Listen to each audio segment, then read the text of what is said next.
మా music director గారికి అందరికీ నా హృదయపూర్వక నమస్కారాలు.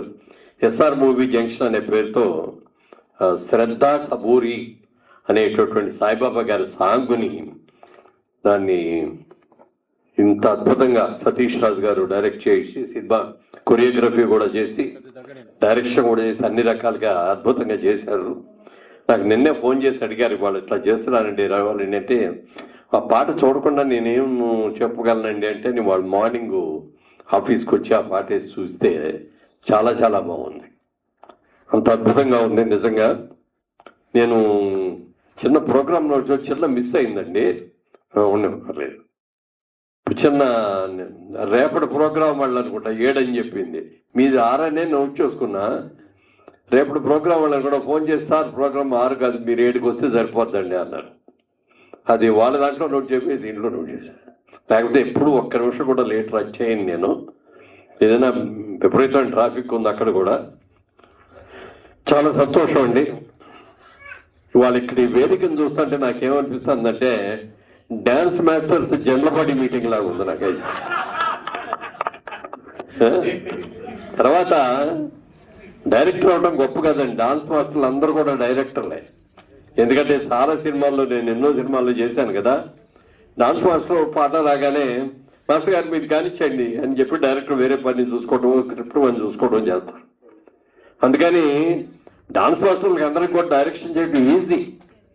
బ్లాక్ ఎలా పెట్టాలి, ఏ యాంగిల్ తీసుకోవాలి, ట్రాలీ ఎక్కడ వేయాలి, ఏ లెన్స్ వేసుకోవాలి, అన్నీ కూడా ప్రమాణంగా తెలిసినండి.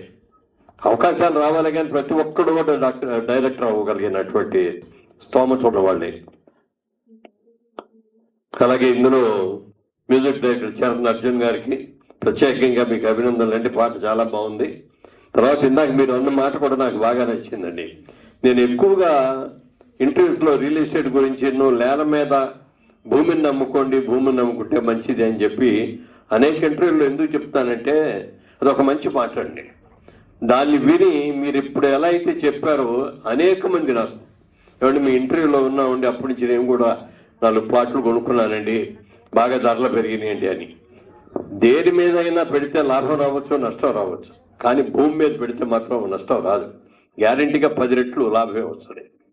అలాంటిది చేయండి, ఇంకా చేయండి, ఇంకా కొనుక్కుంటూ ఉండండి. పిల్లలు పెద్ద అయినప్పుడు ఇదే ఎంత రేటు పెరిగిపోతుంది, కోట్ల మీదకి వెళ్ళిపోతుంది. అలాగే చింతల అర్చన గారు ప్రొడ్యూసర్ గారు మంచి పాట చేశారమ్మా, చాలా చాలా సంతోషం. సాయిబాబా మిమ్మల్ని అన్ని రకాలుగా దీవించాలని మనస్ఫూర్తిగా కోరుకుంటున్నాను. పాటల రచయిత, సింగర్ మీరే అన్ని. అలాగే సతీష్ రాజ్ గారికి కొరియోగ్రాఫర్ అని చేసడానికి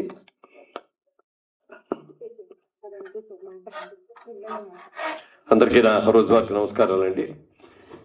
నేను గతంలో 15 సంవత్సరాల క్రితం సాయిబాబా గారి పాటకి నేను కూడా నటించాను. అందులో అది నటించిన రోజున ఆ ప్రొడ్యూసర్ ఎవరో వచ్చారు, ఏమంటే మేము ఒక పాట సాయిబాబా గారి మీద పాట రికార్డ్ చేశామండి, అది వేటూరు సుందరామూర్తి గారు రాశారు, బాలసుబ్రహ్మణ్యం గారు పాడారండి, 1/2 అవర్ సాంగ్ అండి, 30 నిమిషాలు ఉండే సాంగ్ ఇది, ఆ సాంగ్లో మీరు యాక్ట్ చేయాలని నా దగ్గరికి వచ్చారు.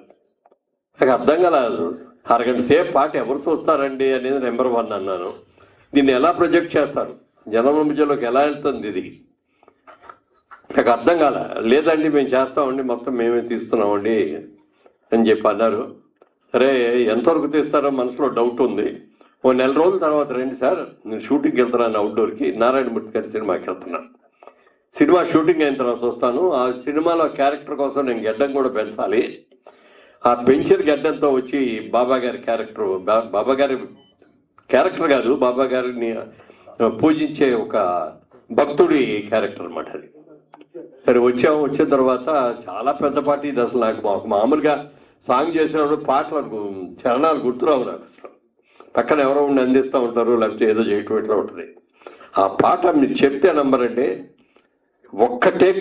ఒక్క కూడా సెకండ్ టేక్ లేకుండా వచ్చేసింది. నాకే అనిపించింది బాబా గారు నా మీద ఆవహించి పాట తీసుకున్నారు అని చెప్పి. అది ఎంత పెద్ద సక్సెస్ అయిందంటే ఆ పాట, నేను దాదాపుగా 300 సినిమాలు చేశాను. ఎక్కడికి వెళ్ళినా నా సినిమాల గురించి మాట్లాడరు. సార్ మీ సాయిబాబా గారి సాంగ్ భలే ఉందండి, ప్రతి గురువారం మిమ్మల్ని చూస్తూ ఉంటామండి, పొద్దున సాయంత్రం కూడా ఎన్టీవీలో వస్తూ ఉంటుంది. ఇప్పటికి భక్తి ఛానల్లో వేస్తారు. అది అంత సక్సెస్ అయిందనమాట. అలాగే మీరు చేసి ఈ పాట కూడా, దాంట్లో మేము ఇంకా డ్యాన్సులు గిన్సులు చేయలేదు, మీరు ఇందులో డ్యాన్సులు కూడా చేశారు, అన్ని రకాలుగా చాలా బాగా చేశారు. ఇది పాట కూడా డెఫినెట్గా సక్సెస్ అవుతుంది. అది ఒక ఛానల్కి ఇస్తారా లేకపోతే ఏమన్నా మరి వేరే ఏ విధంగా ఇస్తారు? నువ్వు ఇది ఉన్నాడు కదా మాకు, నీ ఫ్రెండే కదా వినోద్ బాలా గారు, వినోద్ బాలా గారు వెళ్ళిపోయారు కదా. అదే అదే అందుకని ఆయనకి మార్కెటింగ్ కూడా బాగా తెలుసు. మాస్టర్ అక్కినేని నాగేశ్వరరావు గారు లాంటి వాడిని తీసుకొచ్చి టీవీలో వేయించిన ఘనత ఆయనకి అది ఎక్కిందండి.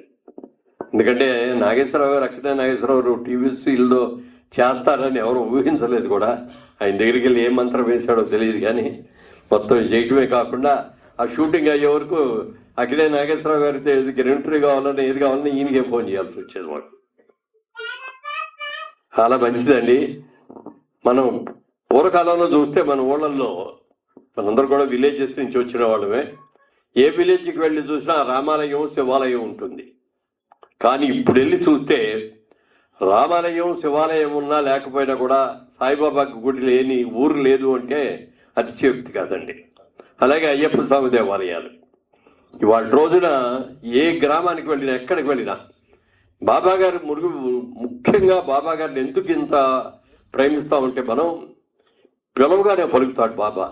బాబా గారు చెప్పారు, నేను ఎక్కడికో వెళ్ళిపోయాను అనుకోకండి, సమాజంలోనే ఉంటాను, మీరు బాబాని మీరు పిలవగానే నేను ఓయి అని నేనే పలుకుతాను, మీకు ఏ సమస్య వచ్చినా నాకు చెప్పండి, నా సమాధి దగ్గరకు వచ్చి చెప్పినా సరే, మీ ఇంట్లో ఉన్న ఫోటో చూస్తూ చెప్తా సరే, నా దాగు సాధ్యమైనంతగా మీరు నా మీద నమ్మకం ఉంచండి, నమ్మకం ఉంచితే మీ నమ్మకాన్ని నేను ఒమ్ము చేయను అని చెప్పి బాబా గారు స్వయంగా చెప్పిన మాటలు.